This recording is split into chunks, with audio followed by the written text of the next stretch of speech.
Hello everyone, स्वागत है आपका हमारे YouTube channel home science pro में। तो स्टूडेंट्स, आज हम क्लास 12 का चैप्टर 1 जो कि होम साइंस से लिया गया है, जिसका नाम है वर्क, लाइवलीहुड एंड कैरियर, कार्य, आजीविका तथा जीविका का पार्ट 3 बनाएंगे। फर्स्ट 2 पार्ट मेरे चैनल पर अवेलेबल हैं, आप वहां से देख सकते हैं।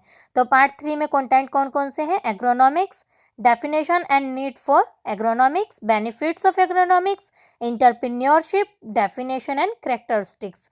ये सभी पॉइंट्स आज मैं अपने पार्ट 3 की वीडियो में इंक्लूड करने वाली हूँ।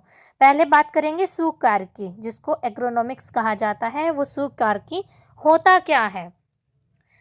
सुकार्की का अर्थ है कार्य तथा कार्यस्थल को कुशल बनाना। काम और काम करने वाली जो जगह होती है उसको कुशल बनाना, मतलब अपने लिए सरल बनाना, कंफर्टेबल बनाना, ताकि हम वहां पर अपना काम आराम से कर सकें। एग्रोनॉमिक्स 2 ग्रीक शब्दों से मिलकर जो है बना हुआ है, एग्रो प्लस नॉमिक्स। ठीक है, तो ये इसका मतलब होता है एग्रो का काम। एग्रो का मतलब क्या है? काम है। और मिक्स का मतलब क्या आ जाएगा? नॉमिक्स का मतलब प्राकृतिक नियम। प्राकृतिक नियम के अनुसार काम करना। एग्रोनॉमिक सूत्रक क्या है? एक मनुष्य और मशीन, जो मनुष्य है एक मशीन है, वो एक दूसरे के पूरक हो। पूरक का मतलब होता है कि जैसे फॉर एग्जांपल हम कभी काम करते हैं, चाहे वो किसी भी तरह के टूल्स, इक्विपमेंट्स, मशीनों का यूज़ करें, हम उसको अपने तरीके से कंफर्टेबल बनाते हैं। जब तक हमें उसकी प्रॉपर नॉलेज नहीं होगी, ज्ञान नहीं होगा, हम उसे सरल रूप से नहीं चला पाएंगे। कार्यस्थल और वहां उपयोग की जाने वाली मशीनों एवं उपकरणों को इस प्रकार डिजाइन किया जाता है कि कोई भी मनुष्य उसको चला सके। सीखना तो हर चीज को पड़ता है, ठीक है। उन्हें प्रयोग करने वाले तनाव और स्वास्थ्य संबंधी समस्याओं का सामना ना करना पड़े। मशीनें ऐसी ना हो कि कोई चलाने जाए, उनको चलानी ना आए और वो ऐसे तनाव में आ जाए। उनको फिर तनाव में आने से जो है स्वास्थ्य संबंधी समस्याओं का सामना ना करना पड़ जाए, इस तरह से ना हो। एग्रोनॉमिक स्वीकृति का मतलब ही यही होता है कि आप काम जहाँ पर कर रहे हो, जो भी काम कर रहे हो, उसको अपने लिए कुशल बनाओ। एग्जाम्पल, एक व्यक्ति एक ऐसी कुर्सी जो श्रम प्रभावी सुरक्षा के मापदंडों के अनुरूप न हो, जैसे आपको को चेयर मिलती है, टेबल तो बहुत ऊंचाई पर हो और चेयर आपकी निचाई पर हो, और आप उस पर बैठकर कोई ऑफिस का काम करते हैं, तो कुछ दिनों बाद ऐसी कुर्सी पर घंटों बैठने से व्यक्ति की पीठ में दर्द हो जाता है, क्योंकि टेबल ऊंचा हो गया, चेयर नीचे हो गई। अब क्या हुआ? टेबल पर आपको अपनी बाजू से ज़्यादा प्रेशर देना पड़ रहा है, बैकबोन आपकी बिल्कुल स्ट्रेट हो रही है, जिसकी वजह से सारा जो वजन का आपका वजन पड़ेगा वो आपकी बैकबोन के निचले हिस्से में पड़ेगा। इसलिए क्या होगा? पीठ में दर्द होना शुरू हो जाएगा, क्योंकि वो जहाँ पर बैठकर आप काम कर रहे हो, जिस एरिया में कर रहे हो, जो भी वर्क कर रहे हो, वो एरिया, वो स्थिति आपके लिए कंफर्टेबल नहीं है। स्वीकार्यता के सिद्धांत के अनुसार कुर्सी की ऊंचाई और स्टैंड कार्य करने वाले व्यक्ति की ऊंचाई और उसके शरीर के अनुसार हो, ताकि वो अपना काम अपने तरीके से कर सके, अपने बॉडी पोस्चर को और अपनी जो चेयर है उसकी जो हाइट होती है उसको कम ज़्यादा कर सके। इसलिए इस टाइप की चेयर्स जो है अब नॉर्मली देखने को ज़्यादा मिलती हैं हर एक ऑफिस में, हर एक इंस्टीट्यूट में, कॉलेज तक में, ठीक है। कुर्सी की टांगें ऐसी होनी चाहिए ताकि व्यक्ति गिरे नहीं, वो इजीली अपना काम कर सके। वो एकदम मतलब चेयर ऐसी हो जिस पर वो कंफर्टेबल होकर बिना डर के बैठ सके। ऐसा ना हो कि चेयर की जो टांगें हैं वो थोड़ा सा कम हो, टिकाऊ ना हो, और या फिर जल्दी से गिर जाने वाली हो। कुछ इस टाइप की जो है कुर्सी की टांगें नहीं होनी चाहिए जिससे व्यक्ति गिर जाए।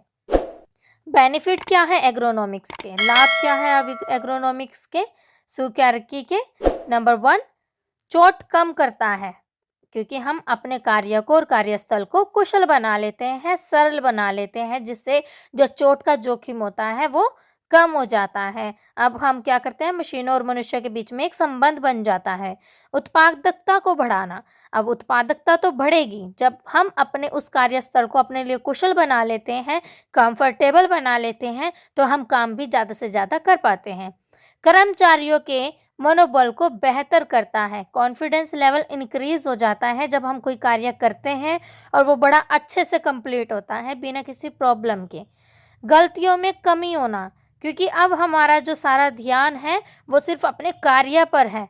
अपने कार्य पर जो हमें परेशानियों का सामना करना पड़ता है, अब वो नहीं है परेशानियाँ। इस वजह से क्या है, गलतियों में कमी हो जाती है, गलतियाँ ज़्यादा नहीं होती।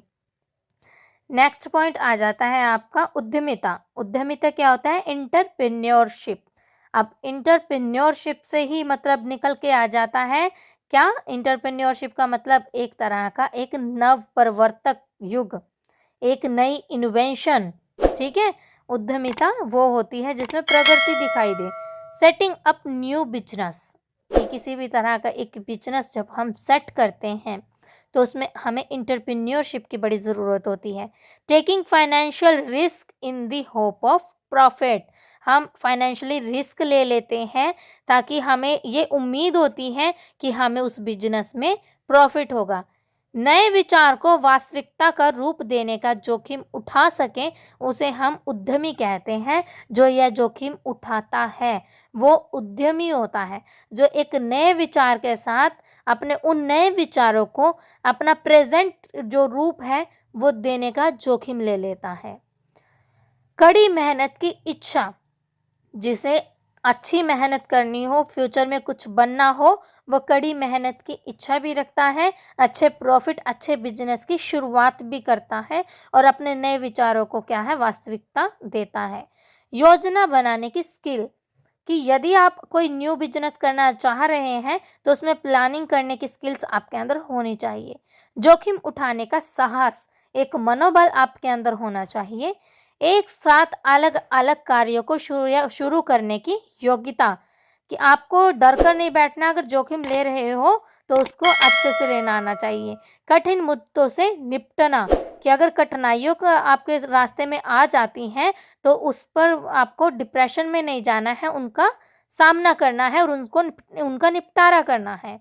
चुनौतियों का सामना करने की योग्यता, कि कोई भी अगर प्रॉब्लम आपको फेस करनी पड़ जाती है, चैलेंजेस आपके सामने आ जाते हैं, तो आप में यह योग्यता होनी चाहिए कि आप उनका सामना कर सको। तालमेल बनाने की योग्यता, बैलेंस करना, मतलब अपने बिजनेस को भी और अपने जो माइंड लेवल है, डिप्रेशन लगा लो, चैलेंजेस लगा लो या कठिन जो मुद्दे हैं उनके साथ।